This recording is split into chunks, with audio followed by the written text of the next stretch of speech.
Come on, little fish. Little Roosevelt Lake bass.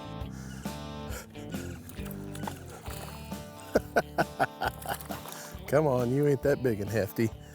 But it's not a real big fish, but a starter fish here at Roosevelt Lake.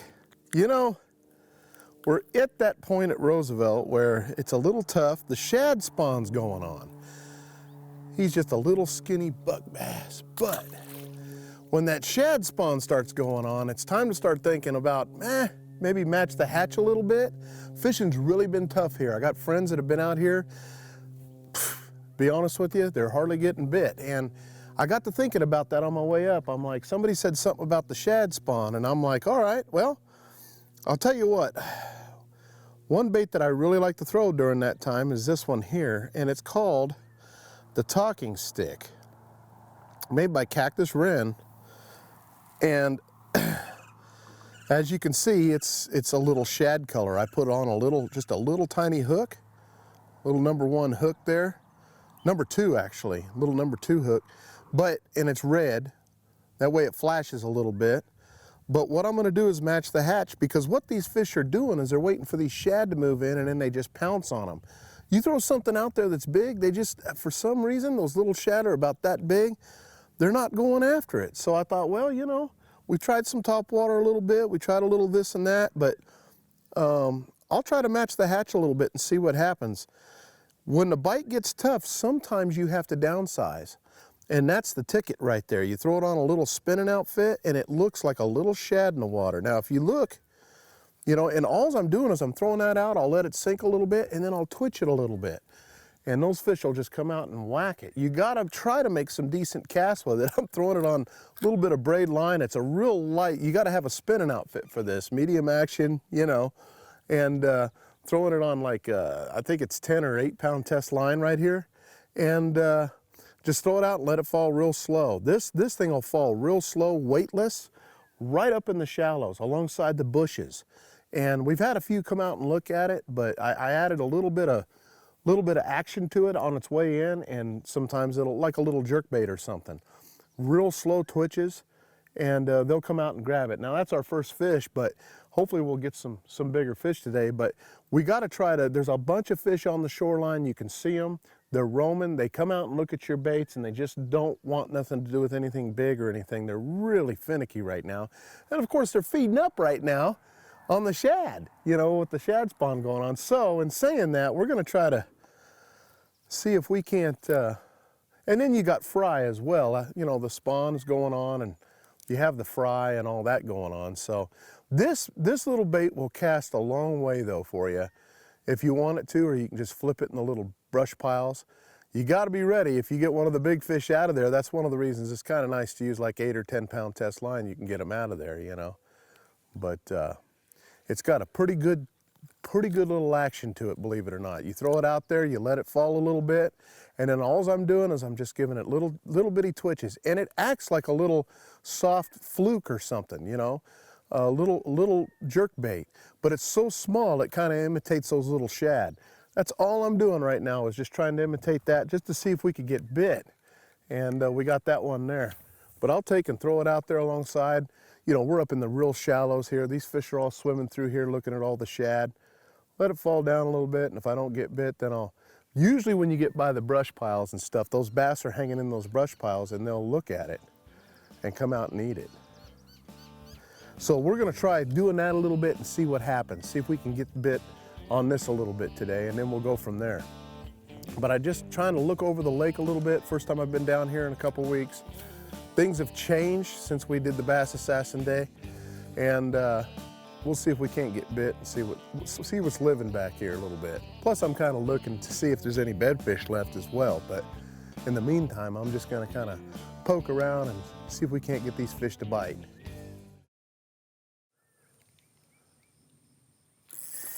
Got him.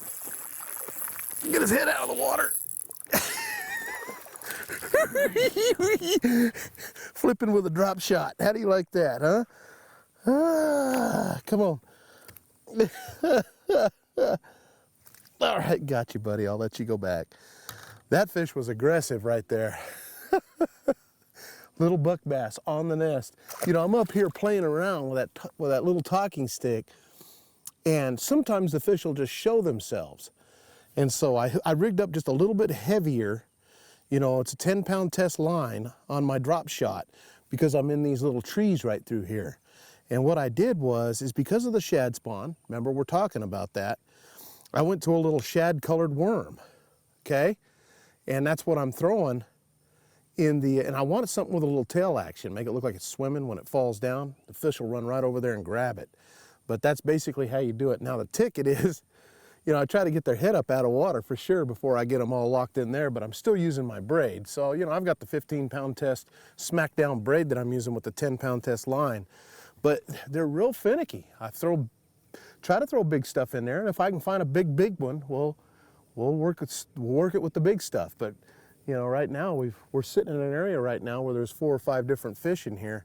So I'm going to kind of play around in here and see if we can't catch another one.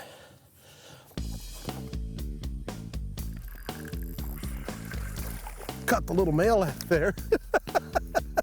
Same spot, we're just looking around. Caught the little male out of there on my craw.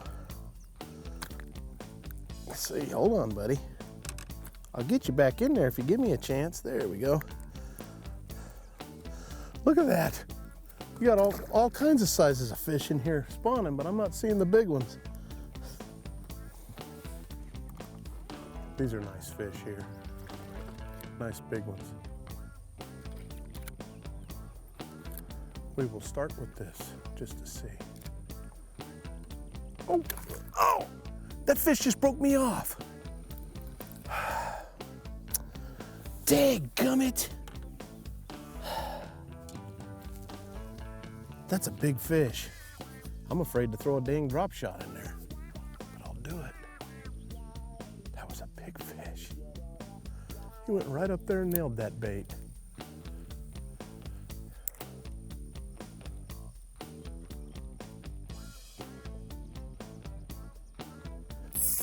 Got him. He came back and got that.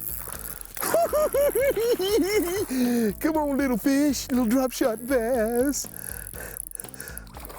Oh. Come on, buddy. That was fun. You didn't think I seen you, did you? All right, come on. It's amazing what you do throw right up in front of these fish when they're hunting those shad down. And that's what this fish was doing. Look, he spit up a shad and everything. This fish was hunting shad.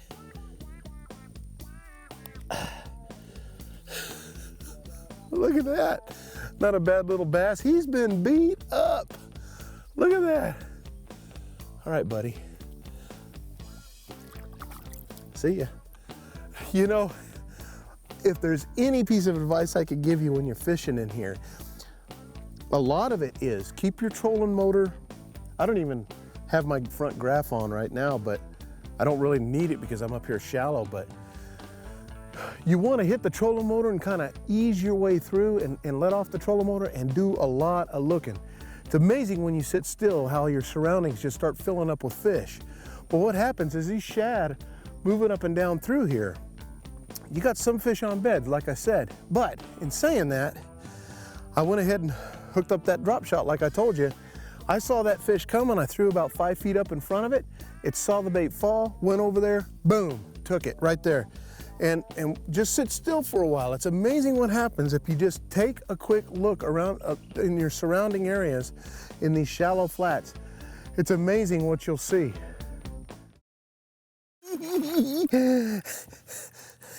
That fish was caught, he just didn't know it yet. That is so much fun. Come on, buddy. I'll let you go. I'll let you go. All right. We're getting up in the shallows, catching some of these little buck bass for sure. Start doing some looking again. This time of year, you'll see those shad just moving around, and then you'll see those beds. And like I said, we sat here for probably 10 minutes, 15 minutes, just looking around the area. Now I'll pull my power poles back up, and I'll and I'll go down the bank a little bit more and I'll sit and I'll start looking. You'd be amazed at how often you overlook things because you're moving down the bank too fast. So many people, and I've seen it in tournaments, have went over 4, 5, 8-pound bass, you know. I've watched some great fishermen go over some big fish because they're traveling so fast, and I'll go behind them and see those fish and catch them. So I'm telling you, and there's times, believe it or not, I even overlook a lot of stuff because I'm moving too fast. So, you know, learn to slow down a little bit and probably catch a lot more fish in the area. So far we've been able to sit down for a few minutes and catch these fish. And now the shad are up in there. Now you got the shad. You know, they'll come in balls, they'll come in waves. And sometimes that'll even show you where the bass are at. They'll come up and just blast them. Oh, got him.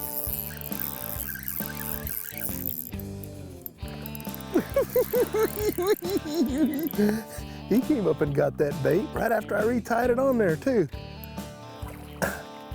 Come on, buddy. That little talking stick that looks like a shad. You know, when you throw up into some of those trees, you can get them. That'd be a tournament keeper, actually. Not bad at all. Ah, there we go. When they're finicky, you can still get them on that little talking stick.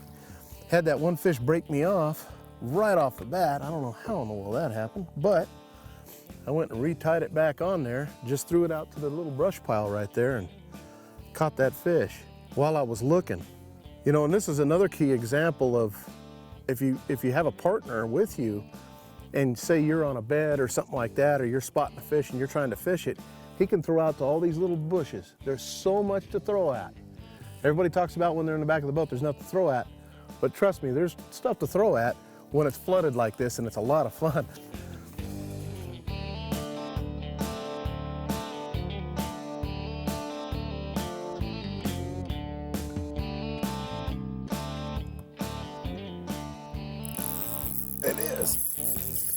It is a smallie. Down there a little deeper on that rock. Throw that little shad looking drop shot down there. Come on, dude. Hey, we got us a smallmouth bass, little Roosevelt smallmouth bass.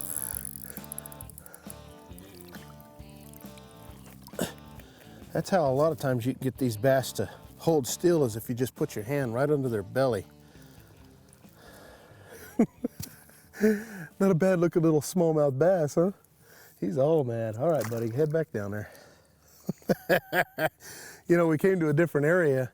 I went across the lake, the water was a lot dirtier. I'm like, yeah, I don't want to work that dirty water right now. I'm having too much fun in the clear water. So I'm like, we got to get up there in the shallows.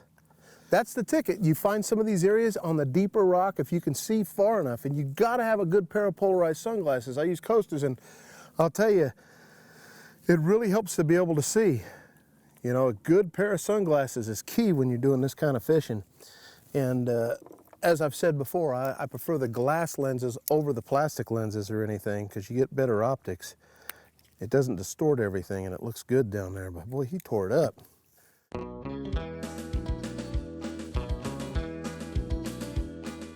Hey folks, for my tip of the week, when you're fishing shallow like we are today, and you're in real shallow water, you're gonna see a lot of roamers, and you're gonna see a lot of fish sitting in one spot.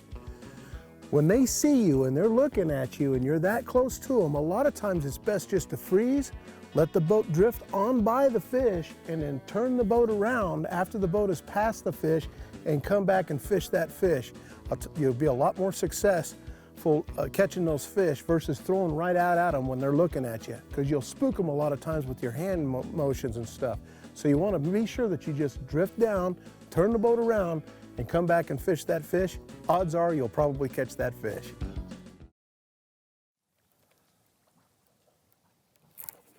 I got the mail. I got the mail. That's the mail. Oh, it ripped up all my craws.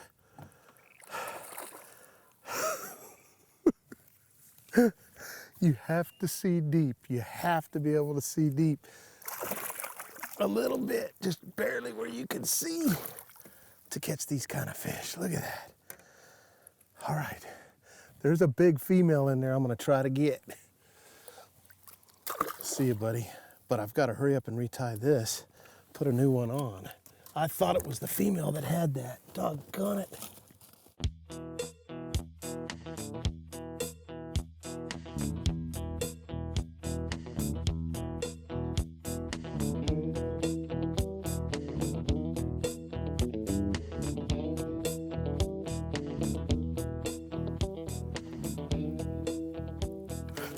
Got it, got it. I got that female. Oh, it's in the tree. No, no, no, no, no, no. Oh, it's in the tree. It's in the tree.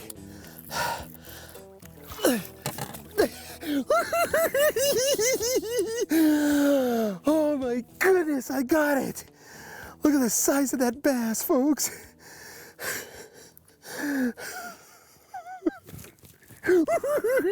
I need one of these in the tournament. Look at that. Beautiful, big old bass like that. Look at that. Tell they're spawning. Look at that. That's a female spawned out. It's gotta be. That's a big old, look at the mouth on that thing. On that big old tube. All right, baby. Boy, I got you caught in that.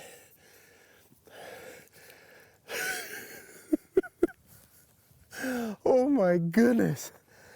That's the scary part about the wood. Oh, I thought I was gonna lose that fish. You know, sometimes you just gotta go to the big stuff. I went to that big old tube, big old 17-pound test meat rod here and a heavy taipan rod with just a big old giant white tube. And I'm throwing a 3/8 ounce head on it because I'm in shallow water, but I just needed something to intimidate that fish. I caught the male twice out of that spot, trying to get the female hot and ready to eat. Oh my goodness. What a day I've had. I'll tell you, you're gonna get out here during the shad spawn and see a lot of fish roaming. And sometimes they just look at your bait and don't want nothing. Sometimes you just gotta downsize and get them. And then, like I said earlier, when you're plugging along through this shallow stuff, you're gonna find a few bedfish this time of year. It's just gonna happen. And that's what we did, and we finally caught us a real nice one. But I'll tell you what, it's been a great day on the water. Thanks for joining us here at Roosevelt Lake during the post-spawn. Lots of fry out there, lots of shad. And it looks to me like they had a really good spawn this year. Saw a lot of fry today, folks. So anyways, great day on the water. We'll see you next week. I'm Johnny Johnson. Now, see, that's what I'm talking about, folks.